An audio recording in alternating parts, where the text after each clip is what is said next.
saludo a todas las personas que se conectan a esta hora, Voces del Cambio Podcast. Mi nombre es Víctor Rivera y hoy tenemos otra vez otro episodio de Derechitos con Janet, un segmento que yo sé que a ustedes les encanta, que les gusta mucho, donde podemos ver distintos casos y dialogarlos con la licenciada Janet Parra. El panel que me acompaña hoy es Víctor Colón, Saludos cordiales y afectuosos, Corillo. Siempre un placer estar aquí con ustedes y con la licenciada Yanes Parra. Adriana Pérez. Adriana, que por primera vez en el segmento de Derechitos. Así es, estoy muy agradecida por compartir este espacio y compartir información de esas cosas que yo sé que le interesan mucho a los puertorriqueños, los casos. Yo los veo por la noche casi siempre. Yo sé que mucha gente ve este segmento. Y hoy con nosotros la ex fiscal, la ex secretaria de Justicia, la licenciada Janet Parra. Hola, muy buenos días, buenas tardes, buenas noches. El momento que esté viendo este episodio, Dios me los bendiga, hijos míos. Hoy vamos a estar tocando el caso del asesinato de Héctor El Macho Camacho, boxeador histórico de la Isla del Encanto de aquí de Puerto Rico. Un caso que marcó a toda la isla por lo querido que era esta persona para todo el pueblo de Puerto Rico. No solamente para el boxeo, sino para todo Puerto Rico en general, por su forma de ser, por lo gracioso, lo que comentábamos, lo cómico que era, lo que comentábamos detrás de cámara. Y que nadie se esperaba. Nadie se esperaba porque nadie se esperaba que fuera a terminar de la forma en como terminó. Licenciada, ¿qué fue lo que ocurrió? Pues el macho, ¿verdad? Como todo el mundo lo conocía, que como tú dices era muy querido por todo el mundo, porque era una persona bien amena y bien buena gente. Nunca se le subieron los humos a la cabeza, sino que él siempre le gustaba tratar a todo el mundo bien. Pues el macho esa noche andaba con un amigo y ese amigo tenía una deuda con unas personas de un residencial público, un material de droga, y esas personas fueron a cobrar la deuda y el macho pues fue una víctima inocente de esa situación y terminó muerto. Que conste que esto sucedió el 20 de noviembre de 2012, si no me equivoco. El macho no estaba involucrado en nada que tuviera que ver con la calle o con estas personas que fueron a reclamarle o a llevarse la vida del amigo con el que él andaba. No, como te dije, el macho fue una víctima inocente de esa situación que se dio. Estaba en el momento equivocado con la persona equivocada. Y por esa línea, ¿qué se podría decir sobre lo que nos deja saber este caso, sobre el crimen organizado en Puerto Rico? Pues este caso yo lo investigué muchos años después, entre 2021 y 2022. Cuando yo comienzo a dirigir la División de Crimen Organizado del Departamento de Justicia, los agentes de crímenes mayores, que es la división que se encarga de investigar casos que se llaman cold cases, casos que llevan mucho tiempo sin investigarse, que las investigaciones no han culminado, que no se han aclarado. Y me traen el caso del Macho Camacho. Y entonces pues se me dice que hay un testigo, que era una persona que en ese momento estaba confinado y que esa persona había presenciado los hechos y que era parte de una organización criminal que trabajaba, ¿verdad?, en este residencial público de Bayamón, y que el caso se había quedado como en suspenso porque la fiscal que había tenido ese caso, que en esos momentos era la jefa de fiscales, no lo había atendido, no había entrevistado a ese testigo. Así que cuando me dicen que el testigo está disponible, pues lo primero que yo hago es traer ese testigo de la cárcel. El procedimiento es que se firma una solicitud de excarcelación y con esa solicitud de excarcelación pues se trae a ese confinado a las oficinas de crimen organizado en el Departamento de Justicia y allí le hice la primera entrevista que tuve con él. En ese momento él me narró los hechos como sucedieron, lo que él atestiguó, ¿verdad? Pero en ese momento él estaba próximo a cumplir con su sentencia, así que realmente yo no tenía mucho para negociar con él. Obviamente usted sabe que hay muchas circunstancias en las que si usted quiere esclarecer un crimen, usted a veces tiene que negociar con uno de los participantes, porque si no, pues no va a tener prueba. Y en ese momento yo no tenía mucho para negociar porque él lo que le faltaba para salir eran un par de meses.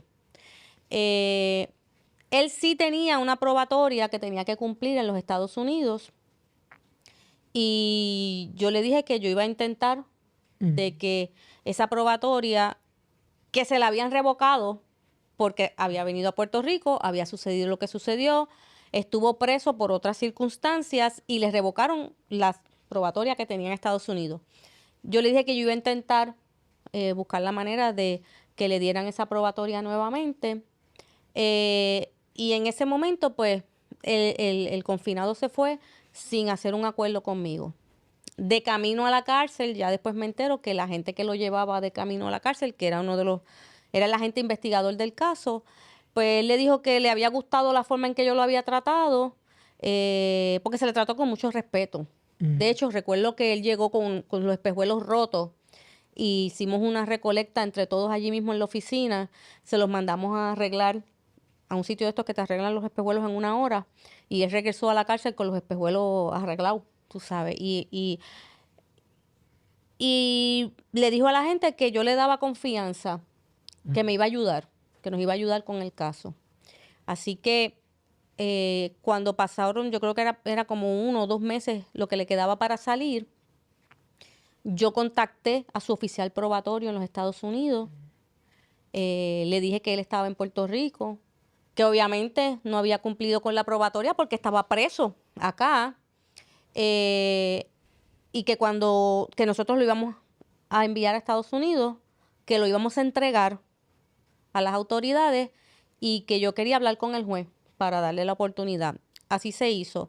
Él salió, ese día no se le pudo conseguir un vuelo, se le durmió en el cuartel general, le conseguimos ropa, le conseguimos, ¿verdad? Todo lo necesario, le hicimos una maleta y al otro día agentes de crímenes mayores lo llevaron a Estados Unidos y allí se lo entregaron a las autoridades.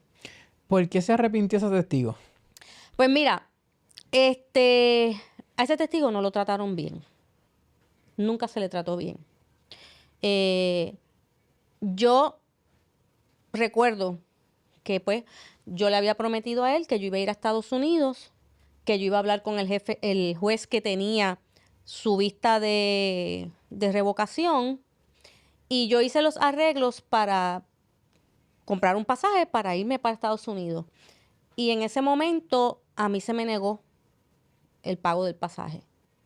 El Departamento de Justicia no me quiso pagar el pasaje para yo ir a entrevistar al testigo y hablar con el juez para lograr que el testigo viera de que, mira, realmente están haciendo algo por mí, pues yo voy a hacer algo por ellos.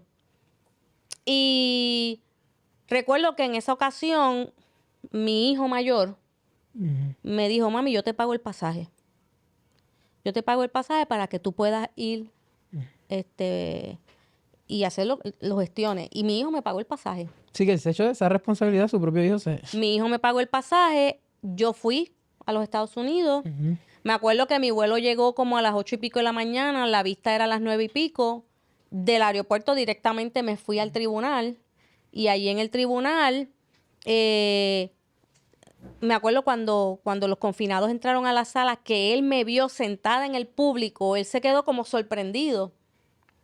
Yo había llevado un binder con todas las noticias del Macho Camacho, de quién era el Macho Camacho, de las noticias de su asesinato, para mostrárselos al juez. Yo había hablado ya con el fiscal y había hablado con el abogado que él tenía, con el abogado, por decirlo así, un public defender, como asistencia legal. El fiscal, en un momento, cuando llaman el caso, ¿verdad?, que se va a ver la revocación, el fiscal le dice al juez que estaba en el público la directora de crimen organizado del Departamento de Justicia de Puerto Rico. Yo le pido al juez acercarme, le entrego el binder y para mi sorpresa, el juez era latino.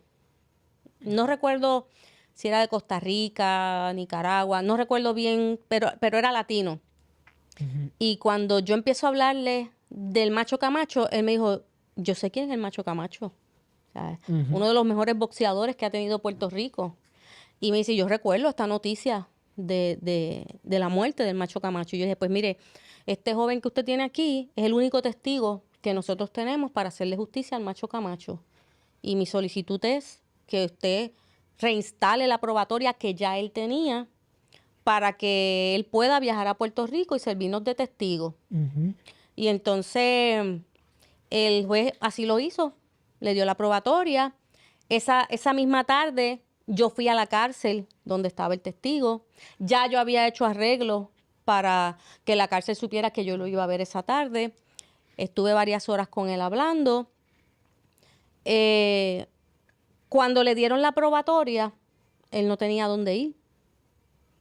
Llevaba varios años preso, acababa de salir en probatoria ya, y yo le pedí a la jefa de fiscales, Jessica Correa, que había que buscar un lugar donde tenerlo, ¿verdad? Para eso hay una división de víctimas y testigos, para que testigos que necesiten ayuda económica o dónde quedarse, obviamente allá no estaba nuestro albergue de testigos, y ella me la negó, me dijo que no. Y el testigo durmió varias noches en un vehículo, en un carro.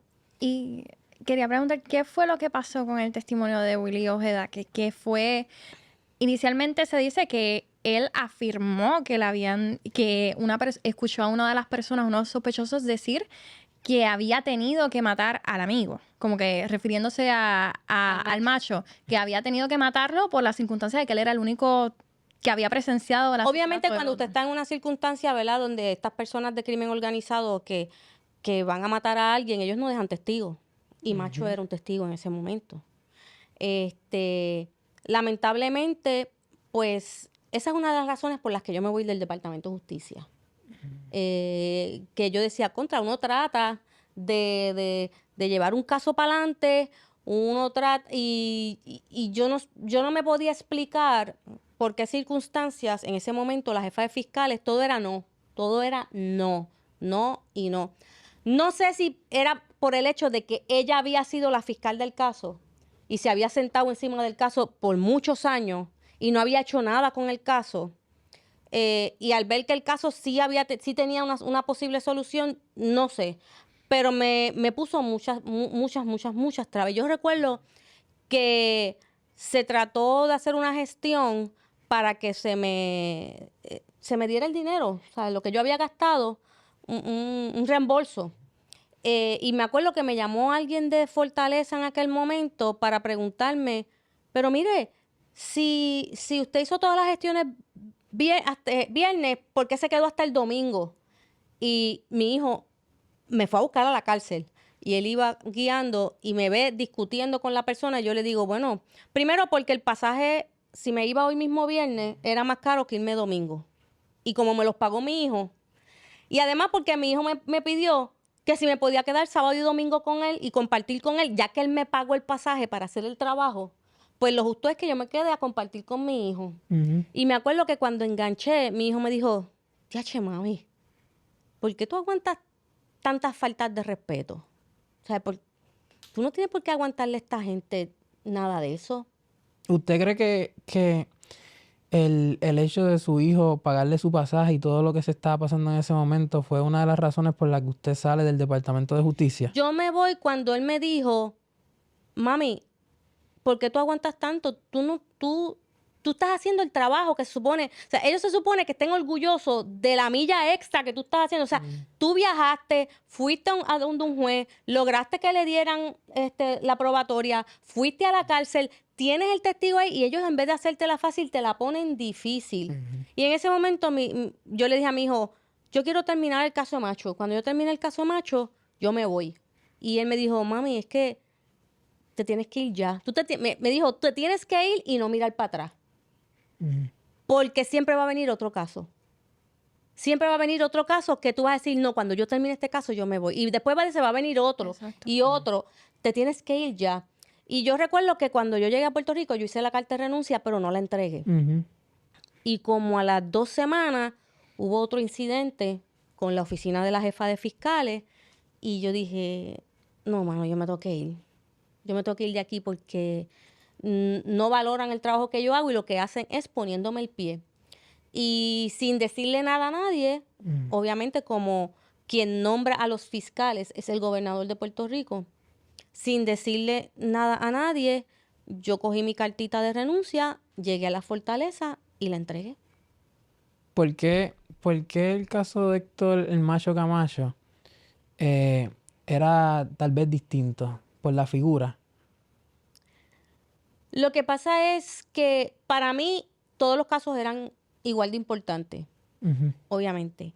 En el caso del Macho, era una figura importante en Puerto Rico, no hay que negar que el macho era el macho, o sea, 79 victorias, 6 derrotas y 3 empates. Ese era su récord y era campeón mundial, o sea. el macho era el macho y es una figura tan querida, como hay figuras aquí queridas, o sea, aquí tú tienes figuras como Manny Manuel. ¿Quién no quiere a Manny Manuel? ¿Quién no quiere a Tito Trinidad?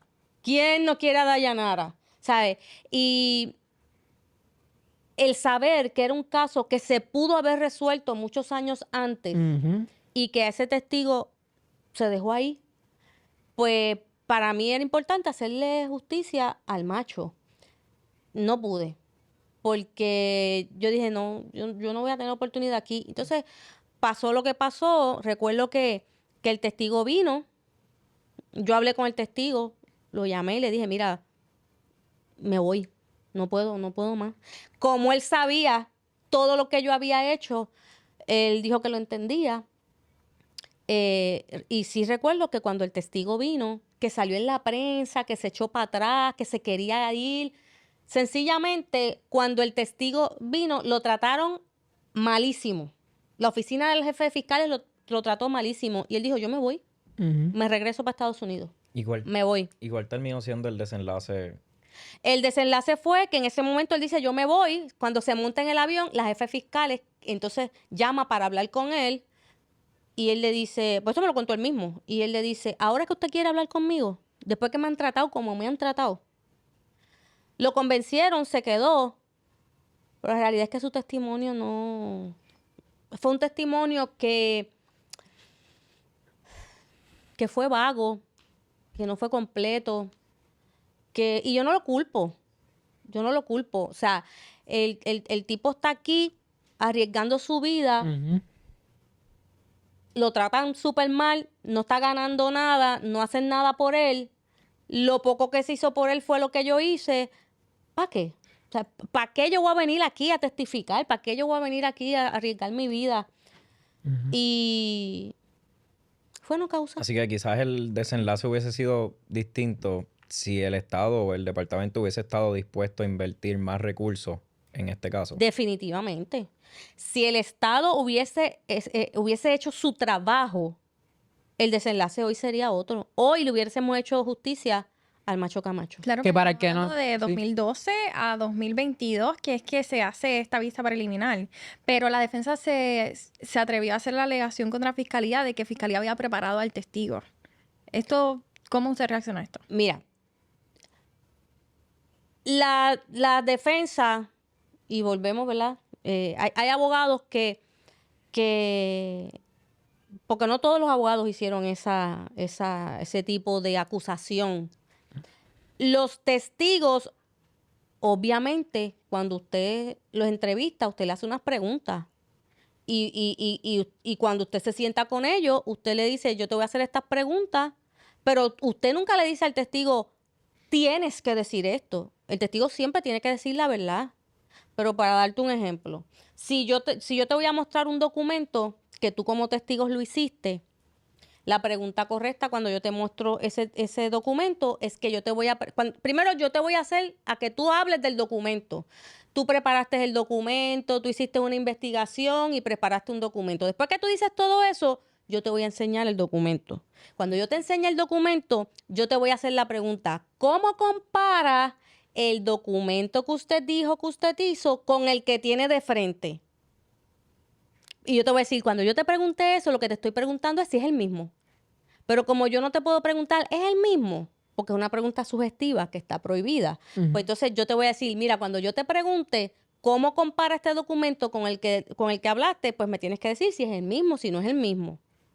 Eso es una preparación que se hace siempre. O sea, cuando tú le dices al testigo, cuando yo te pregunte esto, lo que quiero decir es esto, para que conteste.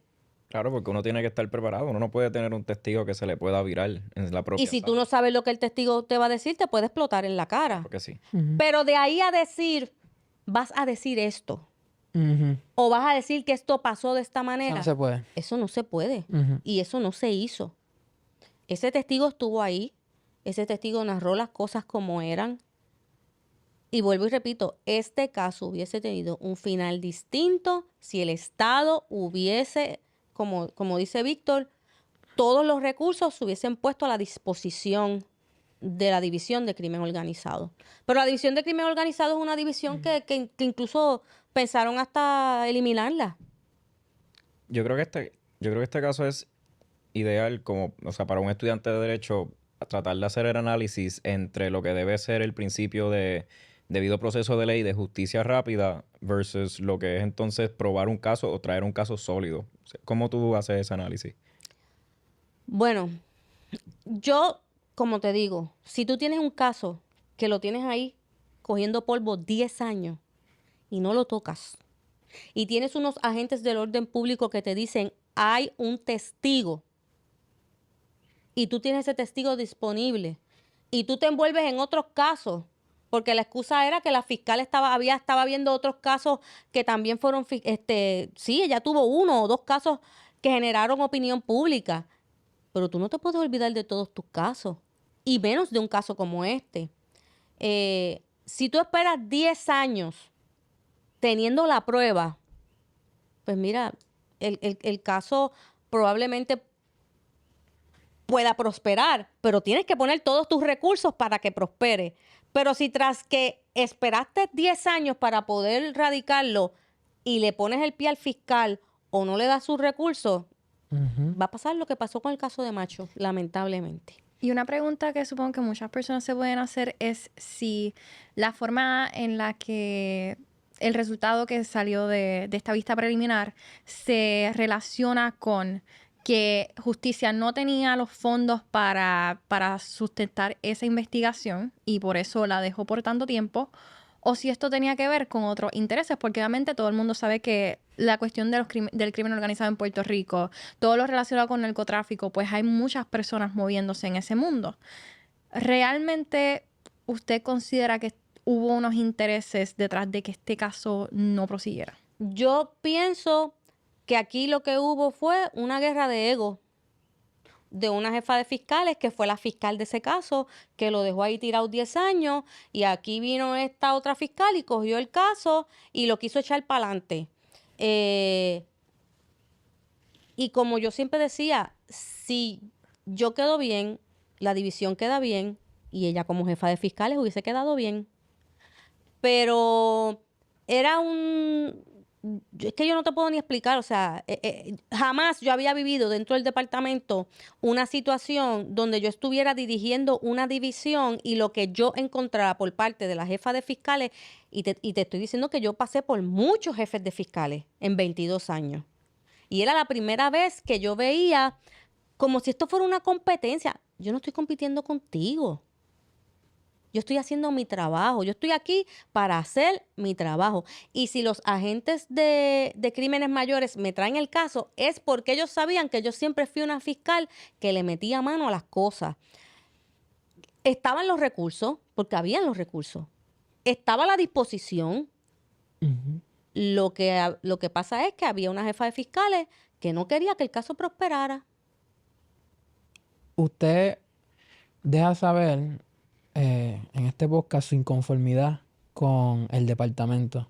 ¿Quién era el secretario de justicia en ese momento? Domingo Emanueli. De hecho, todo el mundo sabe que cuando yo me fui, yo hice, ¿verdad? Yo hice unos posts, ¿verdad? Y públicamente salí hablando de que había una situación en el departamento. Crimen organizado tenía 15 asesinatos que no se habían radicado. Cuando yo llegué allí, habían 15 asesinatos. Y cuando yo traté de que la jefa de los fiscales discutir esos casos con ella y que los discutiera con el secretario para ver de qué forma podíamos entonces asignar personal yo quería, dentro de la división de crimen organizado, tener una división que fuera de asesinatos. Todo era no. Y me di cuenta en una conversación que tuve en una ocasión con el secretario que él nunca se había enterado de las cosas que yo le decía a la jefa de fiscales. Ella no se las decía a él. Ella tomaba las decisiones y él no sabía ni siquiera que habían 15 asesinatos sin radical. Él no sabía lo que estaba pasando con el caso del Macho Camacho. Y ahí fue que yo dije, yo me tengo que ir de aquí. Porque... en ese momento le seguí el consejo a mi hijo. Me fui y no miré atrás. Lamenté muchísimo que el caso del Macho Camacho se resolviera de la manera que pasó, pero ese es el resultado. Cuando tú antepones los egos a la vocación. Yo creo que en muchos de estos casos se nos olvida que tras todo el expediente, todo el lenguaje técnico de abogado, hay una familia que le está doliendo todo lo que está ocurriendo. Y yo creo que en este caso, particularmente la mamá, que fue la persona que más sufrió en este caso, le dejó saber al país y el país le dejó saber a ella que, mira, esto era un dolor que no solamente ella estaba sintiendo, solamente su familia, sino el resto del país. ¿Cómo se sintió usted con esta presión y cómo usted diría que entonces se puede diferenciar este caso siendo Héctor Camacho una figura tan relevante en comparación a quizás otros casos de crimen organizado de narcotráfico? Mira, yo siempre he dicho que aun cuando tú ejerces la función de fiscal, con los testigos, con los perjudicados, tú tienes que tener cierta humanidad. Tú no puedes ser una persona automática o tú no puedes ser una persona insensible. O sea, tú tienes que tener un grado de sensibilidad. Por eso te dije, cuando yo llegué aquel día al tribunal y aquel joven me vio, allí no había nadie de su familia, porque nadie sabía que él había salido de la cárcel y estaban ahora en Estados Unidos enfrentando una revocación de probatoria.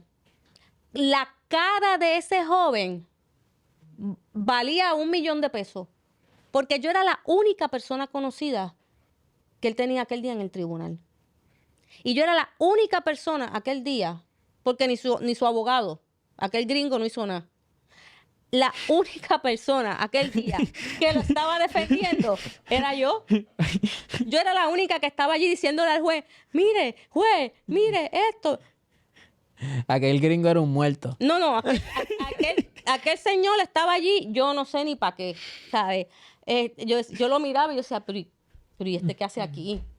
Ajá. O sea, yo fui allí. Lo más interesante de esto es que yo siendo fiscal y el fiscal que él tenía en Estados Unidos, estábamos abogando por ayudar a ese chamaco.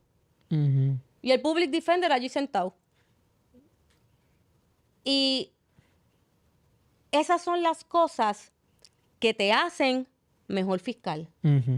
Cuando tú tienes la capacidad de ser humano, de tender la mano, de decir, mira, ¿sabes?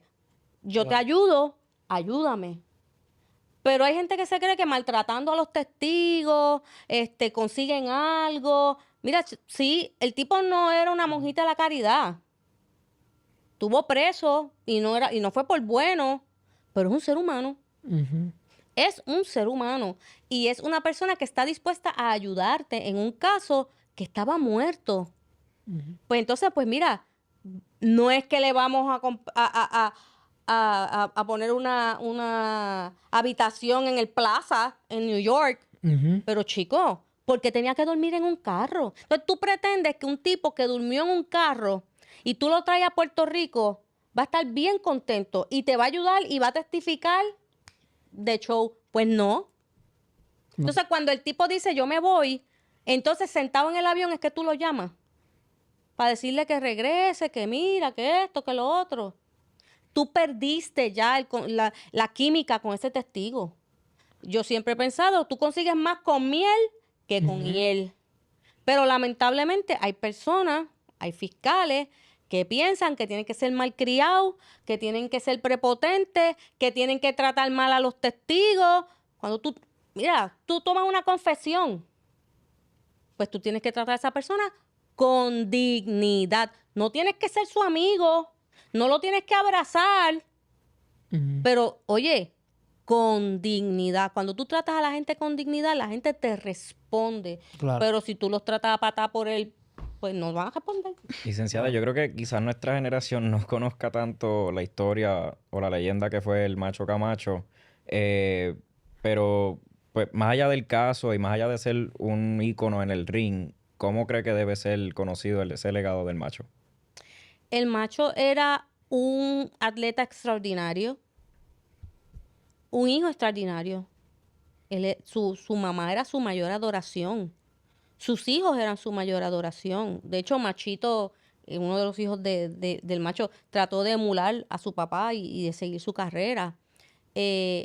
La gente lo quería. Las personas que yo entrevisté de la comunidad, las personas que se entrevistaron para montar el caso, todos decían lo mismo, que era un tipo humilde, que era un tipo súper gracioso, que era un tipo súper buena gente. Yo no lo conocí personalmente, pero era de estas personas que todo el mundo quería. Y un atleta, de hecho, hubo un documental que estuvo un tiempo sobre el Macho Camacho que habla en parte, ¿verdad?, del caso. Y es bien interesante. Y ese documental deja ver el extraordinario físico que él tenía. Macho podía matarse bebiendo la noche antes y al otro día estar en el ring y matar. O sea, Que el que no es atleta no sabe lo difícil que es hacer un buen performance con haber bebido alcohol, consumido alcohol y todo eso. Y el Macho, si el Macho hubiese sido un tipo más disciplinado, hubiese sido imparable. Imparable. Pero más que todas las cosas, era una persona muy, muy, muy querida. Y era bien folclórico, bien gracioso. Yo me acuerdo una vez, salió una noticia que él había de una oficina no me acuerdo ni de qué era. Yo me acuerdo que él fue a la oficina a recibir un servicio de algo, a comprar algo, a hacer algo. Y tuvo una discusión con uno de los empleados. Y se puso, o sea, porque tenía temperamento y se puso así como medio violento. Y entonces lo arrestaron. Rompió un montón de cosas en la oficina y lo arrestaron.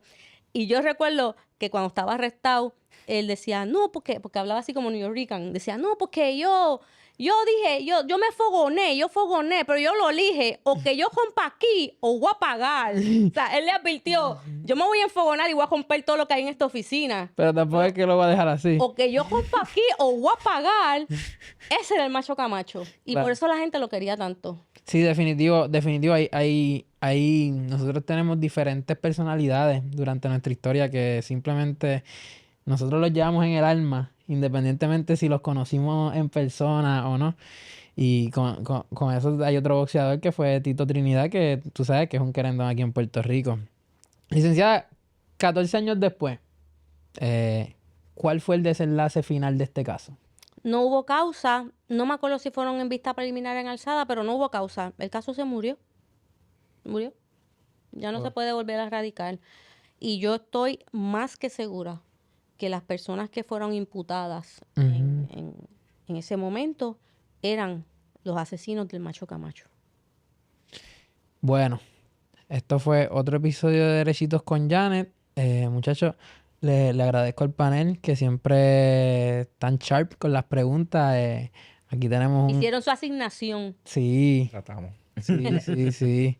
Oye, futuro abogado ya casi, ¿verdad, Víctor? Por ahí, en mayo me gradúo, en septiembre cojo la reválida y en noviembre tienen licenciado. Así que no se metan en problemas todavía, ya lo saben. Y futura periodista Adriana Isabel. Bueno, estoy bien contenta de compartir con este panel. Es súper interesante, un caso bastante importante y también la experiencia que tuvo usted dentro del Departamento de Justicia, que esperemos que haya sido, ¿verdad?, un canon, como decimos, que haya marcado el departamento de ahora en adelante para cómo se manejarán los casos. Y más que nada para, ¿verdad?, lo que es el otorgar fondos para investigación. Yo creo que este caso demuestra, como lo dice la licenciada, la calidad de ser humano, que es nuestra colaboradora, la licenciada Yanes Parra, por cómo fue empática en este caso y se puso en los zapatos de la otra persona. Y yo creo que, como ella bien mencionaba, eso es lo que hace bueno o excelente a un fiscal. Así que, licenciada, muchas gracias. Gracias a ustedes por siempre la oportunidad. Ustedes saben que a mí me encanta venir aquí porque primero los pongo derechitos y porque recibo de ustedes como que Juventud. la energía necesaria. Dios me los bendiga, los quiero mucho. Amén, siempre. Definitivo. Así que, familia, recuerden seguirnos en todas nuestras plataformas: Instagram, TikTok, Facebook, YouTube y hasta Spotify. Esto fue otro episodio de Voces del Cambio Podcast.